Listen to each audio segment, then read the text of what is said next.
A primeira questão de retas perpendiculares, ele apresenta três itens com três retas e ele quer que a gente chegue apenas em um outro coeficiente angular, em outro m, que seja perpendicular ao que já foi fornecido. Ele não quer que a gente obtenha toda a reta. Ele quer simplesmente que a gente chegue no coeficiente angular que vai tornar duas retas perpendiculares.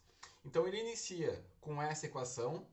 Lembrando que isso aqui está na forma geral, e para eu ver a posição relativa entre retas é muito mais fácil trabalhar com ela na forma reduzida. Então, nos casos, a gente vai perceber que eu vou sempre transformar para uma equação reduzida. Equação geral é caracterizada com zero isolado. Equação reduzida eu tenho que isolar o y, então eu peguei esse y e joguei para lá. É com essa equação que eu vou obter o m, e com essa equação eu vou obter um m que seja perpendicular a essa reta. O m, no caso dessa reta, ele vale 3, que é o número que está colado no x. Só que não é isso que a questão quer. Ele quer que eu obtenha um outro m que seja perpendicular a esta reta. Então, por um macete bem simples, basta pegar o oposto inverso que vai dar o m que a gente está buscando. O que seria o oposto? Seria a troca desse sinal. O que seria o inverso? É inverter a fração, numerador com denominador. Então, quando eu faço isso daqui, ó, eu acabei de inverter a fração, só que eu tenho que mudar o sinal. Vou colocar o negativo. Ou seja, o m que eu estou buscando no item A é menos 1/3. Eu garanto que toda a reta que tiver este m vai ser perpendicular a essa que foi fornecida. O produto, a multiplicação dos dois m's, ele vale menos 1, né? Ia ficar menos 3 dividido por 3, que daria menos 1. Então, a regra que a gente vai criar é sempre pensar no oposto e inverso. E é um macetezinho que funciona bem. O item B, muito parecido, só que agora ele trouxe uma fração, na verdade. Eu tenho que transformar essa equação que está na forma geral para a reduzida. Então, o primeiro passo é colocar o 2x para o lado direito e o menos 5 para o lado direito. Só que essa equação aqui, ela não está num formato ainda definido. Para eu chegar na equação reduzida e poder comparar as retas, eu tenho que isolar o y. Então, esse 3 ele vai para baixo do menos 2 e esse 3 vai para baixo do 5.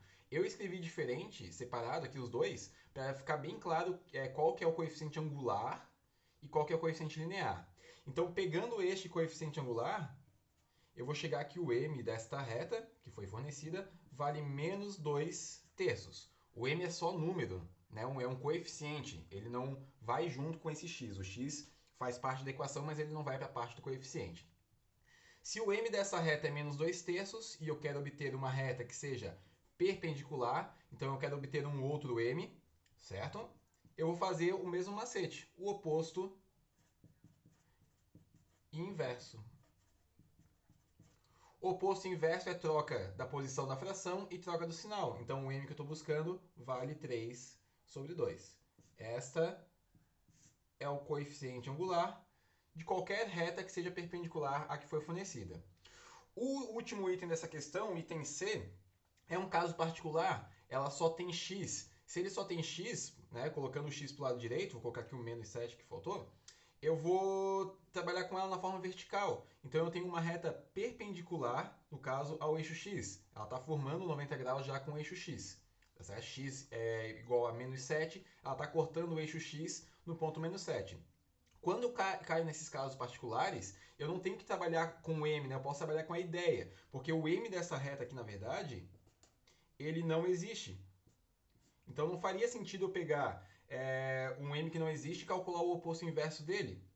Na verdade, o m que eu vou estar buscando, ele tem que ser zero, porque uma reta vertical com uma reta horizontal,